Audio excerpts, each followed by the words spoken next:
parents of color. I'm so excited to be speaking to you both today, and your performances in this film just absolutely incredible, which I'm not surprised by, but congratulations. Thank you very much. Of course. What stood out to you about these characters and the script itself? Because I feel like a good script and a good character to kind of sink your teeth into just make the whole project. Please. I think something that stood out to me about Eileen and is actually spoken about in the film is that Eileen isn't the usual kind of character you would focus in on. She's not the kind of person you'd expect a film to be made about. Her dad says himself, like, Eileen, you are someone who people don't really notice. You kind of sink into the background and you're looked over. So I think it's interesting that Eileen is the person who the story is being told through the eyes of. I really was very intrigued by the idea of what it takes to make someone snap.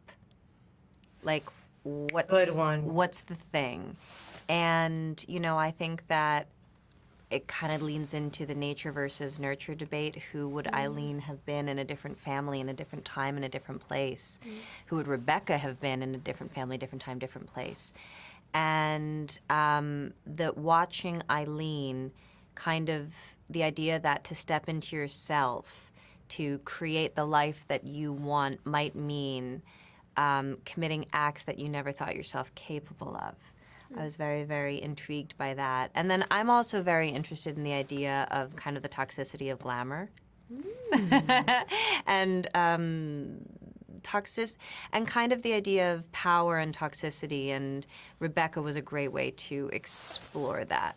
I also think glamour can be very, very fun. Clearly, I don't mind a little bit. Did you draw any inspiration from anywhere, maybe in your personal life or something you've seen or anything like that, besides the book for your two characters? And how do you also approach a project that is based on a book? How do you approach that source material? Do you read it? I feel like if I was using something with a book, I'd be highlighting the book, I'd be bookmarking, and, you know, obviously the script doesn't have to match with the book identically, but do you approach that, or do you kind of stick to the script and making it your own? I was going to say, like, what were your inspirations? That was going to be my answer. The book was going to be my answer until you said, except for the book. I think, damn it. But you did incredible work. Thomasin went above and beyond. You met with a psychologist and had your character... Yeah. Is it okay that I mention that? Yeah, of course. There was, like, for me, there weren't very many film references. I was just more doing research because it's a very specific, like, genre. Eileen is a very specific film, and I think it's hard to kind of, like, find other films that are of a similar genre. So I just went through the book and the script and found things that I thought would be valuable to do research into. And one of those things was talking to a clinical psychologist who had worked in prisons previously, about what it was like as a woman working in that kind of, like, a very male-dominated environment. And also I drew a lot from the book. Like, I went through the book of Eileen and pulled out every quote I could find on how Eileen felt about herself, how Eileen felt about Rebecca, her dad, her environment, her religion, her education, like her mum, her sister, like every bit of information I could get. I put all of that into one document and sent it to that psychologist, and she gave me some really interesting feedback on what it may be that Eileen is struggling with. So that was the kind of, like, I don't know, research that I did. Yeah. And also, of course, like, the accent and getting to, like, putting some research into the area that Eileen is from.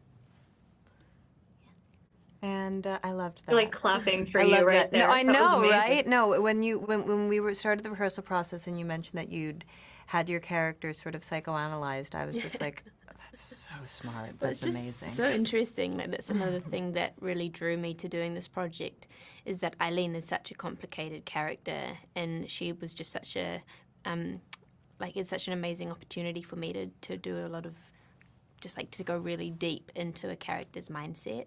I think deeper than I've ever gone before. And when you do that, you always learn things about yourself as well. So, And for me, there was a particular line in the book that I might misquote, sorry, Otessa, but it was something that Eileen says about Rebecca, which is, if she sounds affected, it's because she was. If this seems over the top, it's because she was. And I felt very set free by that line. Like, I had this moment when we were filming. I was talking to a friend of mine who's an actor. I said, oh, I worry I've gone too far this time. I've kind of like made up a voice, and I'm blonde, and like everything's so heightened. And he said, yeah, you would have been really angry with yourself if you hadn't have gone there, though. And the truth is, that's what it would have taken to have been Dr. Rebecca St. John back then, to have, been a woman forging ahead in this field in which there just weren't many women at the time.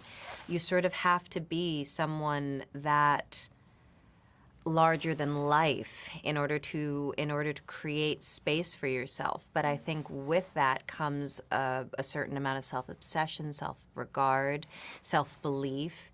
That means that you don't always see the people who are around you as important as you. And I think over time that can affect someone. And I think that maybe it affects Rebecca, and I also think it leads her to feel affected. I could talk to you both forever about this film. You guys are really incredible. But last question for you. There's so many incredible themes, I feel like, to kind of explore as an audience member and leave you thinking. I'm curious for both of you, which theme either stuck with you maybe after you finished the project, or was your favorite kind of to dive into while you were embodying these characters? For me, this is something that I thought about more after filming, and even after the film was seen by audiences, was the difference between how something can be intended and how it can be received. And I think that's very much shown in the relationship between Eileen and Rebecca.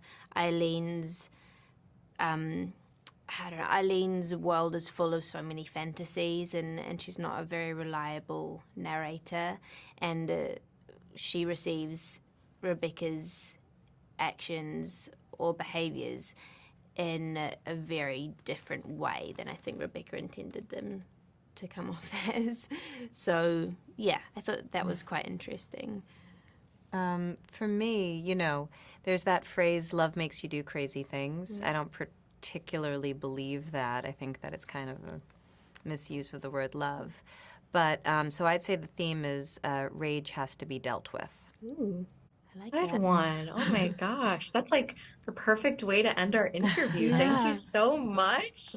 I loved all of your answers, so thoughtful. And just, again, the film, incredible. You two are so lovely. Thank you for your time. What a way to start the day. Thank you for all of that. Thank you.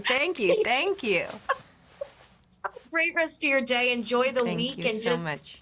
It's been a pleasure. Thank you, guys. Thank you. Thank you. And the lectures, fanboys, professional artists, and professors. Maybe a nerd who's just like you, talking about the things that you like too. So I invite you to the NOC. In full color, you see me. The Hard Knock Life. Comics